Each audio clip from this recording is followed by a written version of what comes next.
Hello दोस्तों, आज की इस क्लास में आप लोग का स्वागत है। आज हम पढ़ने वाले हैं क्लास 10 का साइंस का वीवीआई क्वेश्चन। ठीक है, ये जो पढ़ेंगे 2026 के एग्जाम में बहुत इंपॉर्टेंट है, तो आप लोग देखिएगा। तो अभी तक हम लोग 70 क्वेश्चन तक पढ़ लिए हैं। आज हम लोग 71 क्वेश्चन पढ़ने वाले हैं। कहता है विद्युत चुंबक किसे कहते हैं? विद्युत चुंबक किसे कहते हैं? विद्युत चुंबक वैसा चुंबक है जिसमें चुंबकत्व उतना ही समय तक विद्यमान रहता है जितने समय तक परिनाली में विद्युत धारा प्रवाहित होती है। समझिए, देखिए बाबू, समझिए, एक कोई प्रणाली है, कोई अब इसमें चुंबकीय क्षेत्र इतना ही देर तक रहेगा जितना देर तक इसमें विद्युत धारा प्रवाह रहेगा। विद्युत धारा प्रवाह तो उसी कहता है विद्युत चुंबक किसे कहते हैं? वैसा चुंबक जिसमें चुंबक तो उतने ही समय तक रहता है जितना समय तक उस परिनालिक में विद्युत धारा प्रवाहित होता है। धारा प्रवाहित होता है। आप पढ़े थे कि कहीं से भी अगर आवेश का गमन हो रहा है तो वहां क्या उत्पन्न होता है? चुंबकीय क्षेत्र। क्या उत्पन्न होता है? गतिशील चुंबक क्या उत्पन्न करता है? चुंबकीय क्षेत्र। क्या उत्पन्न करता है? स्थिर चुंबक नहीं उत्पन्न करता। स्थिर चुंबक।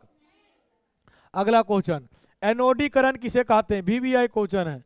एनोडीकरण, एनोडी कहते हैं एल्युमिनियम धातु को खुली हवा में छोड़ देने पर, एल्युमिनियम धातु जैसे कोई एल्युमिनियम का धातु लिए, इसको खुली हवा में छोड़ देने पर उसकी सतह पर उसके ऑक्साइड का एक परत बैठ जाती है। उसके ऑक्साइड का एक परत, इसी परत को एल्युमिनियम धातु का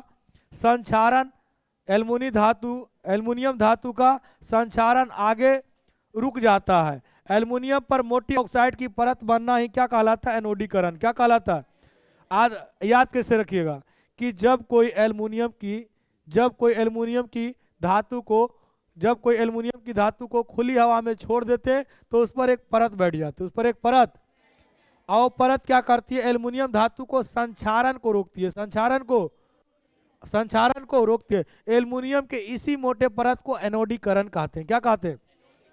आप अपने घर में देखिएगा, अगर एल्युमिनियम के तार गेल है ना, तार सबके घर है, तो इस तार में देखिए, गौर कीजिएगा कि ये तार जब लंबे समय तक हो जाता है तो इस पर एक मोटा नियन परत बैठ जाता है। मोटा नियन जब परत बैठ जाएगा तब इसका क्या होगा? संक्षारण नहीं होगा। इसका संक्षारण मतलब इसमें जंग नहीं लगेगा, जंग। और इसी के मोटी परत, यही एल्युमिनियम के मोटी ऑक्साइड को हम क्या कहते हैं? एनोडीकरण। क्या कहते हैं? आपको जब नहीं याद रहे तो कैसे लिखेंगे? जब कोई एल्युमिनियम की धातु के छड़ को खुली हवा में छोड़ देते हैं तो उस पर एक मोटा परत बैठ जाता है। इसी मोटा परत को एनोडीकरण कहते हैं। इसी मोटा परत को हम एनोडीकरण कहते हैं। जब न याद रहे तब। अब इसको लिखना है कैसे? लॉन्ग में लिखना है तो बोलेंगे कि जब एल्युमिनियम धातु के छड़ को खुली हवा में छोड़ दिया जाता है तो इस पर एक मोटे से परत चढ़ जाता है, जिससे एल्युमिनियम धातु का संक्षारण रुक जाता है। संक्षारण, और यही मोटी परत एनोडीकरण कहलाता है। एल्युमिनियम का ऐसी मोटी परत को हम क्या कहते हैं? एनोडीकरण। क्या कहते हैं? लिख दीजिएगा। यानी सिंपल एक के बात ये लिखना है कि ओरा पर जो मोटा परत बैठले, मोटा परत, ओरा से ओकर संक्षारण रुक गए, और संक्षारण रुक गए तो इसी को हम कौची कह दिलिए? एनोडीकरण। अगला क्वेश्चन कहता है गैल्वेनीकरण या जस्तीकरण। ये हम लगाते हैं लोहा पर। कुछ पर लगाते हैं लोहा को। अगर संक्षारण रोकना है तो कहता है धातु के किसी वस्तु को पिघले हुए जस्ता में डुबो देना। वस्तु की परत पर जस्ता की परत बैठ जाती, इसी को हम क्या बोलते हैं? जस्तीकरण। मतलब समझिए, कोई भी एगो धातु है, उसको पिघले हुए जस्ता, मतलब जहां पिघला हुआ जस्ता उसका घोल है, उसमें उस धातु को डुबो दो, और धातु पर डुबाने के बाद उस पर जो परत बैठती है उसी को हम क्या कहते हैं? जस्तीकरण। क्या कहते हैं? मतलब सिंपल याद रखना, कोई भी धातु को जस्ता के विलयन में या घुले हुए जस्ता में डुबो देना, और उसके बाद उस पर परत जो बैठता है उसे हम क्या कहते हैं? जस्तीकरण। क्या कहते हैं? याद रहेगा, धातु के किसी वस्तु को पिघले हुए जस्ता में डुबो देना और उस पर जो परत बैठती है उसे हम क्या कहते हैं? जस्तीकरण। क्या कहते हैं? याद रहेगा रे। अगला क्वेश्चन, अवतल दर्पण को अभिसारी दर्पण क्यों कहते हैं? पढ़ा दिए हैं, पढ़ाए कि नहीं है? अवतल दर्पण में परावर्तन सतह के अंदर की ओर धसी होती है, इसलिए अवतल दर्पण से टकराने वाली सभी किरण एक बिंदु पर क्या होती है? एक बिंदु पर आकर मिलती है, इसीलिए इसे क्या कहते हैं? अभिसारी दर्पण। क्या कहते हैं? लिख देना उत्तल दर्पण। उत्तल दर्पण में पूछे अपसारी दर्पण क्यों होता है, लिख देंगे उत्तल दर्पण के परावर्तक सतह उभरा हुआ होता है, उभरा हुआ होता है, जिसके कारण इसलिए उत्तल दर्पण में प्रकाश के अपवर्तन के बाद सभी किरण क्या होता है? फैलती हुई प्रतीत होता है, सभी किरण। इसीलिए इसे क्या कहते हैं? अपसारी दर्पण। क्या कहते हैं? अगला क्वेश्चन कहता है उत्तल दर्पण को अपसारी लेंस क्यों कहते हैं? लेंस कैसे होगा रे? उत्तर दर्पण को अपसारी दर्पण होगा। उत्तर दर्पण को अपसारी दर्पण है तो दर्पण नहीं होगा, ठीक है। उत्तल दर्पण को अपसारी दर्पण क्यों कहते? अभी समझा दिए। उत्तल दर्पण का प्रवर्तक सतह उभरा हुआ होता है, अभी बताए ना। जब प्रकाश की किरण उत्तल दर्पण से टकराती है तो उत्तल दर्पण प्रकाश की किरणों को भिन्न भिन्न दिशा में फैला देती है, भिन्न भिन्न दिशा में। इसलिए उत्तल दर्पण के अपसारी दर्पण कहते हैं, अपसारी दर्पण। चलिए अगला क्वेश्चन, भू संपर्क तार क्या है जिसको अर्थिंगवा बोलोगे? कुछ बोलोगे? हेलो,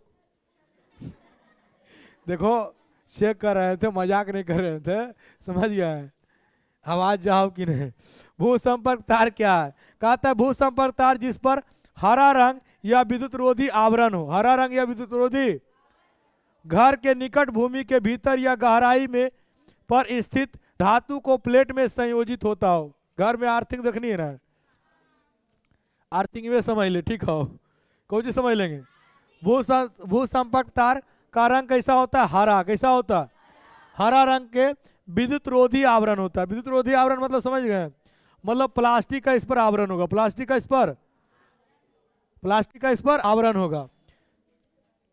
घर के निकट, घर के बाहर में अर्थिंग गड़ो ही, तो घर के निकट बताओ धातु होता है ना कि प्लास्टिक में लगा देती है? धातु में ने, तो धातु को प्लेट को धरती के अंदर गहराई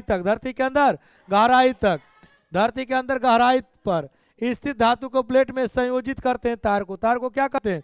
संयोजित करते हैं। इस तार का उपयोग विशेष प्रकार के विद्युत इस्त्री, टेस्टर, मेज और पंखा, रेफ्रिजरेटर आदि विद्युत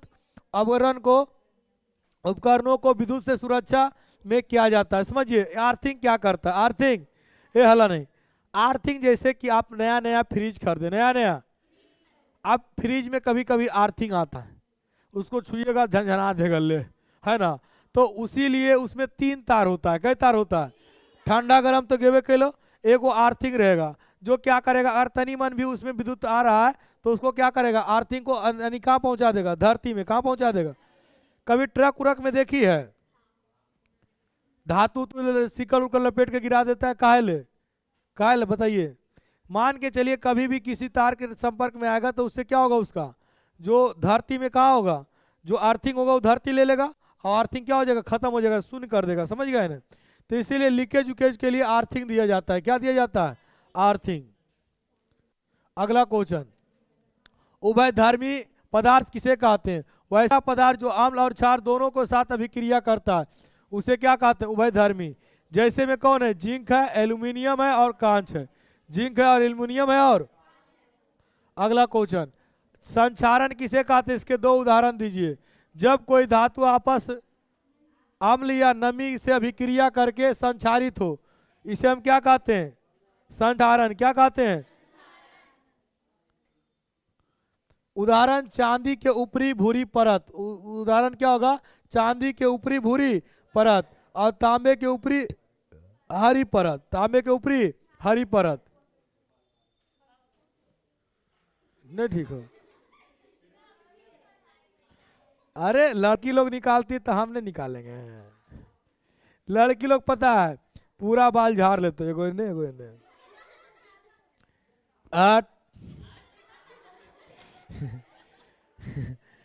लड़का लोग इतने में तो हो गलो पागल ले। अम्लीय वर्षा किसे कहते हैं? अम्लीय वर्षा मेरा निकला हुआ है, आओ निकल जाओ।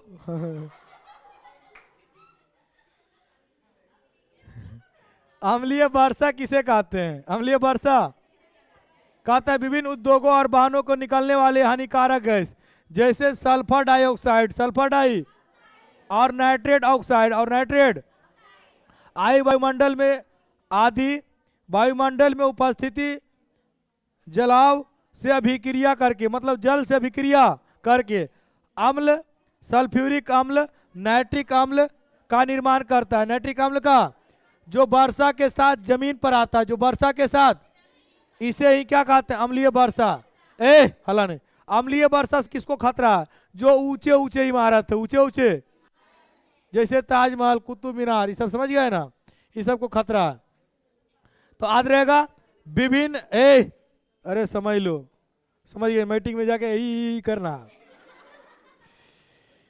विभिन्न उद्योगों में बाहर निकलने वाली हानिकारक, वहां से, वाहन मतलब कुछ हुआ रे, गाड़ी, वहां से निकलने वाले हानिकारक पदार्थ जैसे सल्फर और नाइट्रेट ऑक्साइड, सल्फर डाइऑक्साइड, और वायुमंडल में जो जल उपस्थित है, जल कैसे उपस्थित है? तो जो वाष्प बनता है ऊपर जाता है ना, उसमें उपस्थित है, उससे अभिक्रिया करके क्या बनाता है? सल्फ्यूरिक अम्ल और नाइट्रिक अम्ल, सल्फ्यूरिक अम्ल, और यही वर्षा के साथ कहाँ गिरता है? जमीन पर। इसी को क्या बोलते हैं? अम्लीय वर्षा का पीएच मान 5.6, 5 अगला क्वेश्चन, मेंडलीव का आवर्त सारणी के नियम को लिखें। तत्वों के भौतिक और रासायनिक गुणों पर गुण उनके परमाणु द्रव्यमान के आवर्ती फलन होता है, आवर्ती। इसे ही मेंडलीव का आवर्त नियम कहते हैं, इसे मेंडलीव का आवर्त। सबसे पहले आवर्त सारणी कौन बनाया था? मेंडलीव। कौन बनाया था? सबसे पहले आवर्त सारणी कौन बनाया था? इसका कौची आधार पर था? परमाणु द्रव्यमान पर। कौची पर? क्वेश्चन को बहुत ही में पूछा है कि परमाणु द्रव्यमान के आवर्ती को क्या कहते हैं? फलन। क्या कहते हैं? क्या कहते हैं? तत्वों के भौतिक और रासायनिक गुण, तत्वों के भौतिक और उनके परमाणु द्रव्यमान के आवृत्ति फलन होता है, आवृत्ति। या किसने कहा? तो पूछेगा तो कौन बताएंगे? मेंडलीव। कौन कहेंगे?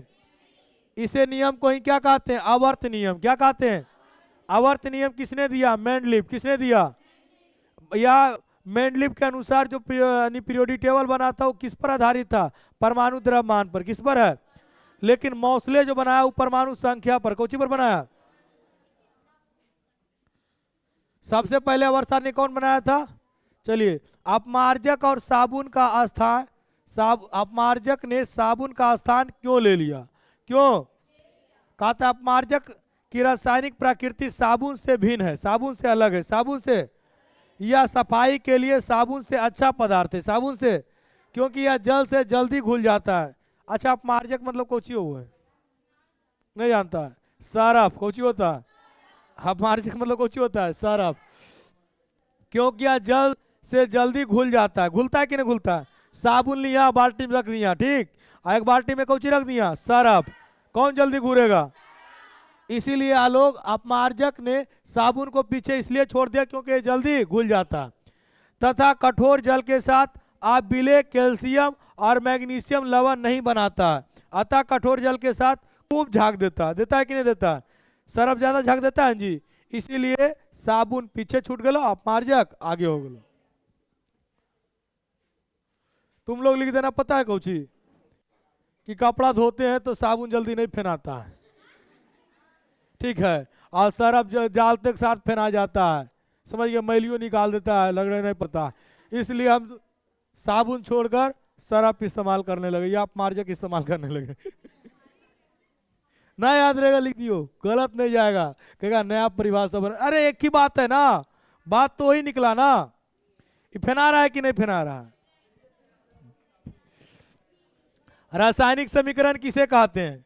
ही तो भैया आसान हो। रासायनिक समीकरण में भाग लेने वाले अभिकारकों और उत्पादकों के संकेतों द्वारा समीकरण के रूप में व्यक्त करना क्या कहलाता है? रासायनिक समीकरण क्या कहलाता है? यही आज पढ़ा रहे थे 10 में, हला नहीं, हला नहीं। कहता रासायनिक अभिक्रिया में भाग लेने वाले अभिकारक, देखिए बुआ, ए हो अभिकारक, की भाग लेल को होलो अभिकारक, एकर फल स्वरूप जो बनलो कौची होलो? प्रतिफल। कौची होलो? प्रतिफल। जैसे कह रहा हाइड्रोजन और ऑक्सीजन को मिलाकर जल का निर्माण होता है, तो इसे बताइए ये रासायनिक समीकरण, हला नहीं, रासायनिक समीकरण किसी भी रासायनिक अभिक्रिया में भाग लेने वाले पदार्थों को उनके संकेतों और सूत्रों की सहायता से संक्षिप्त निरूपण करना है, क्या कहलाता है? रासायनिक समीकरण क्या कहलाता है? याद रहेगा? कोई दिक्कत? चलिए अब हो गए लोगों खत्म ना, अभी और है। अम्लीय वर्षा पढ़ा दिए।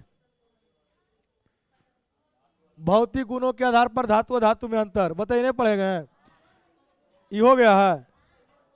चलिए इसके बाद हरे पौधे उत्पाद क्यों होते हैं, ये भी पढ़ा दिए है नहीं पढ़ाए जी? हरे पौधे हैं। चलिए आज के लिए इतना ही, अब मिले कल, तो बाय बाय, कल मिलते हैं।